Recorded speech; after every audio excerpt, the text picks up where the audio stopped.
Olá, irmãos, chegamos em Atos capítulo 24, já conforme a gente já vem tratando nos últimos dois capítulos, já vamos caminhando aí para o final da história do nosso querido apóstolo Paulo. E aqui o texto vai dizer que ele se apresenta perante o governador Félix. Só lembrando, Félix era o governador daquela região da Judéia, Jerusalém, e aí Cesareia era a base dele. Então Paulo é levado lá para Cesareia, e os judeus que estavam acusando também vêm de Jerusalém para poder acusá-lo, fazer acusação, agora um julgamento mais justo, seguindo a Pax Romana lá. E então os judeus começam, o tribuno chamado Tértulo começa então a acusar Paulo, aquelas acusações que a gente já tinha falado antes. E aí o apóstolo Paulo então faz a tua defesa. Mas a gente vai destacar aqui que no verso 5, quando o pessoal da acusação vai dizer o seguinte: temos achado que este homem é uma peste. Olha como é que o apóstolo Paulo era visto, pelo seu povo, pelos judeus, porque ele mudou de lado e ele pregava então o evangelho de Jesus, embora fosse muito profundo conhecedor da lei de Moisés e de todo o judaísmo. Então aqui o apóstolo Paulo vai ser chamado de peste, e aí está se cumprindo na vida dele aquela palavra que Jesus disse, vocês serão odiados por causa do meu nome, o mundo vai odiar vocês, por minha causa vocês serão mortos, por minha causa vocês comparecerão diante dos reis. Então Paulo era considerado uma peste, e é interessante que a gente não ouve falar isso dos outros apóstolos. Tiago já tinha morrido, então tinham 11 apóstolos ainda em Jerusalém, mas ainda nenhum deles fazia tanto estrago, era uma ameaça tão grande quanto o apóstolo Paulo, a ponto dele ser chamado de uma peste, e os outros apóstolos a gente por enquanto não vê nada de pejorativo neles, eles são tratados ainda com um certo respeito pelo povo judeu. Um pouquinho mais à frente, então, eles já vão ser também perseguidos pelos imperadores que vão chegando, que vão assumindo. Então aqui, e aí ainda no verso 5, ele vai dizer, no finalzinho do verso 5, que Paulo, entre todos os judeus, por todo o mundo, e o principal defensor da seita dos nazarenos. Aqui, contextualizando o cristianismo na sua forma mais pura da palavra, ele surge, então, ele sai de dentro do judaísmo, e aqui eles são considerados uma seita. O que é uma seita? Seita é aquilo que vai contra os dogmas, hoje no nosso tempo, os dogmas da igreja, mas naquele tempo uma seita era considerado qualquer grupo, qualquer doutrina contra o judaísmo. Era um tratamento muito pejorativo, a seita dos nazarenos, a seita daqueles que seguiam o tal Jesus de Nazaré. E é interessante que o Evangelho de Jesus, a pregação do Evangelho, a doutrina do Evangelho de Jesus foi considerado uma seita naquele período, mas logo depois a gente vai vendo, de acordo com a vida, de acordo com tudo aquilo que vai acontecendo na igreja naquele momento, a gente vai ver que eles não eram os hereges, eles não pregavam heresias, porque Deus estava cumprindo o Antigo Testamento na vida de Jesus e agora na vida da igreja, além dos milagres que o Senhor fazia através da vida dos seus discípulos, da demonstração de poder, de como o Espírito Santo usou a sua igreja. E você imagina que enquanto a igreja era considerada uma seita, ela fazia uma obra espetacular, embora não fosse uma seita, embora fosse a palavra da verdade, embora tivesse a palavra da verdade. Na verdade é a verdade, né? A verdade com V maiúsculo, que é dona da igreja. Não é a igreja que é a dona da verdade, é a verdade chamada Jesus que é dona da igreja. E aí nós vamos ver que quando a igreja ainda era considerada uma seita, quando era tratada como uma seita, ela fazia um trabalho espetacular dentro do propósito missionário do Senhor, dentro da ideia que Jesus tinha de que seu evangelho fosse pregado a todo mundo, e era considerada uma seita. Mas ao longo da história, o ser humano, né, os religiosos foram agregando uma série de dogmas, de ritos, que com o passar do tempo foram virando tradição e se consolidaram então na forma da igreja caminhar, na forma da igreja cultuar.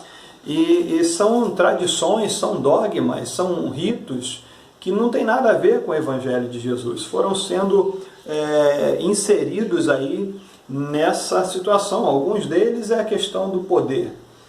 Já falei sobre isso no ano 300 e pouco, a partir do ano 315, com o imperador Constantino. A igreja casa com o Estado, a igreja então se torna oficial, uma parte da igreja se torna oficial, ela casa com o Estado, ela deixa de ser perseguida e agora recebe a benevolência do imperador, recebe bens, recebe anistia de impostos, ganha propriedade de terra para a construção dos seus templos. Mas tem uma outra parte dessa igreja que não concorda com isso, que continua sendo perseguida. E a partir de então, nós temos duas igrejas caminhando ao longo da história. Nós temos a igreja oficial, que está junto com o imperador, é parceira do imperador, ela casou-se com o governo, e nós temos por fora uma igreja que não tem nome, são os cristãos, que continuam firmes ali na doutrina dos apóstolos, nos ensinamentos de Jesus. Essa igreja não se corrompe e elas vêm ao longo da história paralelamente uma à outra.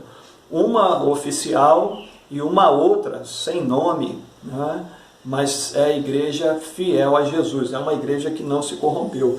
Então, um dos problemas que a gente vê ao longo da história é a questão do poder.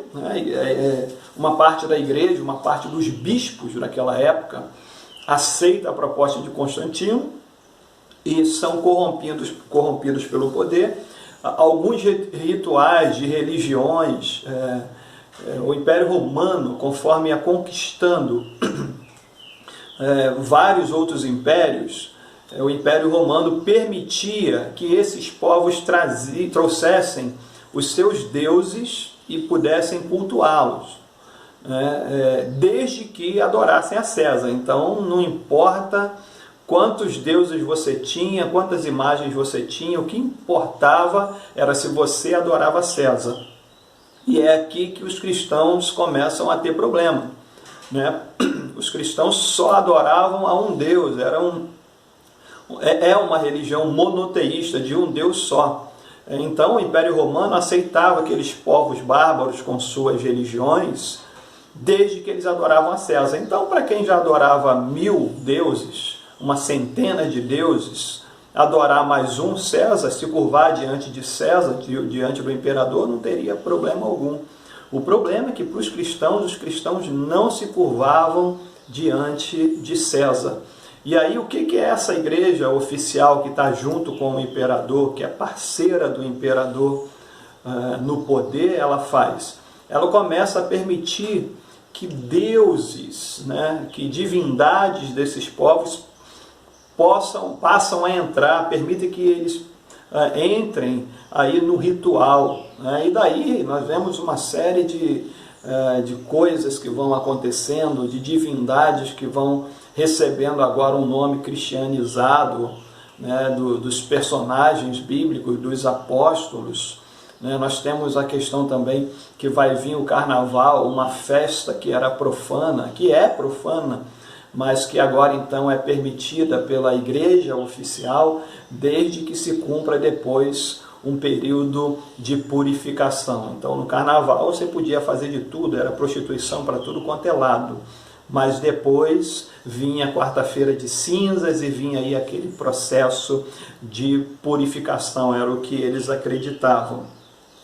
A própria canonização, uma coisa que é contrária à palavra do Senhor, os próprios apóstolos, eles rejeitaram qualquer tipo de adoração, de veneração que fosse feita a eles. Lá no capítulo 10, nós já lemos sobre isso, no verso 25 e 26, nós vamos ver Paulo e Barnabé sendo tratados como deuses, como divindades, são chamados um de Júpiter e o outro de Mercúrio, e aí o sacerdote da cidade quer sacrificar touros diante deles, e eles, não gente, para com isso, não façam isso, nós somos homens iguais a vocês, e rejeitam ali aquela adoração. Pedro, lá na casa de Cornélio também, quando Pedro chega, está lá no capítulo 14, no capítulo 10, a passagem de Paulo e Barnabé, que é no capítulo 14, mas no capítulo 10, quando Pedro chega na casa de Cornélio, Cornélio se dobra diante dele, mas Pedro diz, não, levanta, adora somente a Deus, eu sou homem igual a você.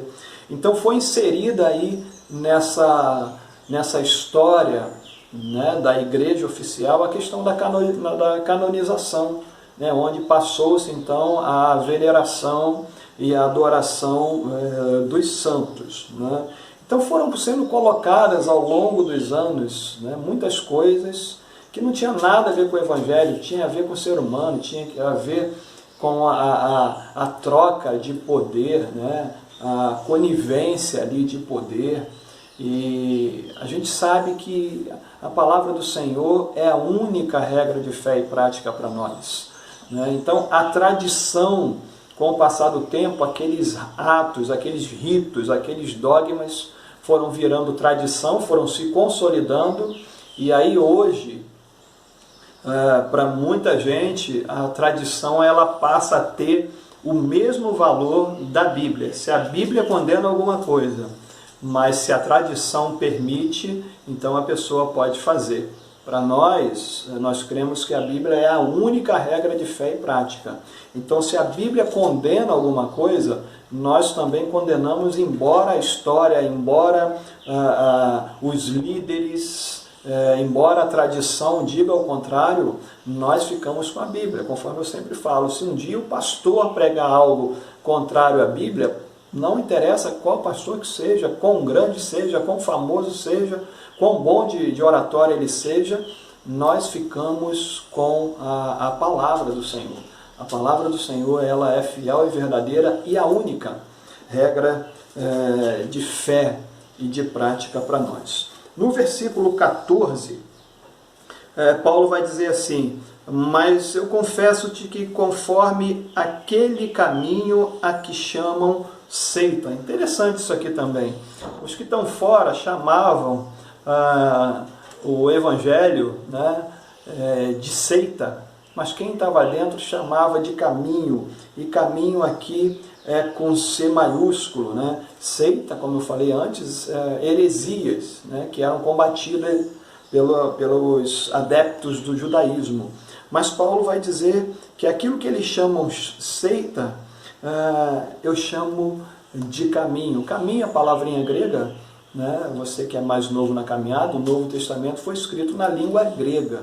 Então aqui a palavrinha traduzida por caminho é rhodos, daí vem rodovia, estrada. Então Paulo vai chamar de o caminho. Que caminho é esse? É o caminho que conduz ao Senhor. É o caminho que nos conduz ao relacionamento com Deus. É o caminho que conduz à vida eterna. Eles chamam de seita, mas nós cremos e sabemos que esse é o caminho da verdade. É a rodovia que nos conduz, então, à vida eterna. No verso 22, então, o governador Félix ouve Paulo, a sua defesa, e espera lá o comandante lá de Jerusalém, o Cláudio Lísias, chegar lá para poder dar continuidade. né? E logo depois o próprio governador Félix com a sua esposa vão querer, né? A esposa dele vai querer conhecer aquilo que Paulo estava pregando, e aí Paulo prega ali, dá o testemunho diante do governador e da sua esposa, falando a respeito da justiça, a respeito do juízo. E o texto vai dizer que, no verso 25, que Félix ficou espavorido, ficou assustado. E aí falou para Paulo, não, deixa que depois a gente, no outro tempo, eu te chamo. Mas Paulo pregou para aquele homem, falou da justiça e do juízo de Deus, né? Depois disso, no verso 26, Félix esperava que Paulo desse suborno para ele, para liberá-lo. Ele tinha poder para isso, e Paulo, é claro, que não fez isso, portanto ficou 2 anos ainda preso, até que Félix terminasse o seu mandato e viesse o novo governador chamado Festo. Então Félix, querendo agradar aos judeus, ele podia libertar o apóstolo Paulo, mas querendo agradar aos judeus, ele não faz isso. Ele passa o apóstolo Paulo então para o próximo governador Festo. E aí nós vamos ver que Paulo também vai pregar para Festo no capítulo 25. Então, muita coisa boa aqui também, a história está ficando dramática, o texto está caminhando para o seu fim, para o fim da vida do apóstolo Paulo, mas ainda assim nós vemos um homem firme cumprindo a sua missão, levando a palavra no mais alto escalão do Império Romano. Que nós possamos ter a coragem desse homem, de colocar a missão sobre a nossa vida. Que Deus te abençoe, querido, em nome de Jesus, e até o nosso próximo encontro. Amém.